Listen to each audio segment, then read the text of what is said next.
Hello അസ്സാം വലൈക്കും. അപ്പോൾ ഇന്നത്തെ വീഡിയോ ഒരു നല്ല ടെൻഡർ കോക്കനട്ട് ഐസ്ക്രീം എങ്ങനെ വീട്ടിൽ തന്നെ ഹോം മെയ്ഡായിട്ട് ഉണ്ടാക്കാൻ നോക്കാനാണ്. അപ്പോൾ ഇപ്പം പറയുന്ന പോലെ തന്നെ നിങ്ങളിത് കാണാൻ വേണ്ടി മാത്രം ഞാനിത് എഡിറ്റ് ചെയ്ത് ചുരുക്കി 2 മിനിറ്റിൽ എത്തിക്കുന്നത്. അതുകൊണ്ട് ആ 2 മിനിറ്റെങ്കിലും എല്ലാവരും ഒന്ന് മുഴുവനായിട്ട് സ്കിപ്പ് ചെയ്യാണ്ട് കാണണം. സബ്സ്ക്രൈബ് ചെയ്യാത്തവരൊന്ന് സബ്സ്ക്രൈബ് ചെയ്യണം കേട്ടോ. ഐസ്ക്രീം ഉണ്ടാക്കാൻ ഒരുപാട് വഴികളുണ്ടാവും. അതിലേറ്റവും സിമ്പിളായിട്ടുള്ള വഴി മാത്രമേ ഞാൻ തിരഞ്ഞെടുക്കൂന്ന്. എന്നെ അറിയുന്ന ഏകദേശം കുറച്ചൊക്കെ അറിയായിരിക്കും. അപ്പോൾ ഇത് പ്രത്യേകിച്ച് പണിയൊന്നുമില്ല, സിമ്പിളായിട്ട് ഉണ്ടാക്കാൻ പറ്റുന്നത്. ഫിയോനൻ്റെ ഒരു പെട്ടി വിപ്പിംഗ് ക്രീം ഞാൻ ആദ്യം വാങ്ങിയിട്ടുണ്ടായിന്. അതിൽ ഹാഫ് പോർഷനാണ് ഇപ്പം ഞാൻ ഒഴിച്ചിട്ടുള്ളത്. രണ്ടാമത്തെ പോർഷനും ആക്കുന്നുണ്ട്, അത് പക്ഷെ ഞാൻ വീഡിയോയിൽ ഉൾപ്പെടുത്തിയിട്ടില്ല.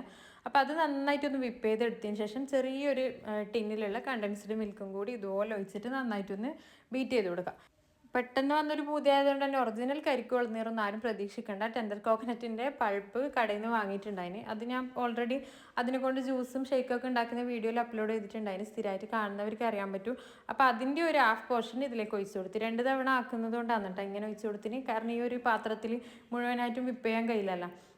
അപ്പോൾ അതും കൂടി വെച്ച് കൊടുത്ത് നന്നായിട്ടൊന്ന് മിക്സ് ചെയ്ത് കൊടുക്കുക. ഇത്ര മാത്രമേ പണിയുള്ളൂ. പിന്നെ ഇങ്ങനത്തെ എന്തെങ്കിലും ഉണ്ടാക്കുമ്പം ബദാം അണ്ടി അങ്ങനത്തെ എന്തൊക്കെയോ ഇടണം എന്ന് ആഗ്രഹം ഉണ്ടാവും. എന്ത് ഉണ്ടാക്കാൻ തുടങ്ങിയാലും എൻ്റെ അടുത്തൊരു മഞ്ചാടിക്കുരു പോലും ഉണ്ടാവില്ല എന്നുള്ളതാണ് സത്യം.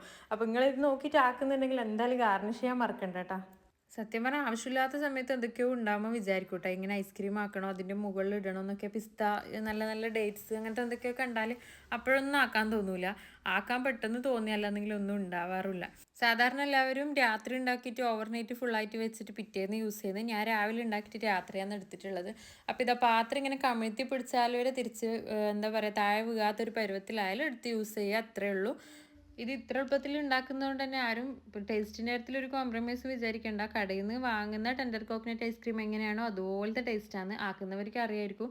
ഇതിൻ്റെ സ്ഥാനത്ത് തന്നെ മാംഗോൻ്റെ പൾപ്പും ചിക്കുൻ്റെ പൾപ്പെല്ലാം ഇട്ടിട്ട് ആ ഐസ്ക്രീം ഒക്കെ ഉണ്ടാക്കാം കേട്ടോ. അപ്പോൾ എല്ലാവരും ഒന്ന് ട്രൈ ചെയ്ത് നോക്കണം. വീഡിയോ ഇത്രയേ ഉള്ളൂ. ബൈ.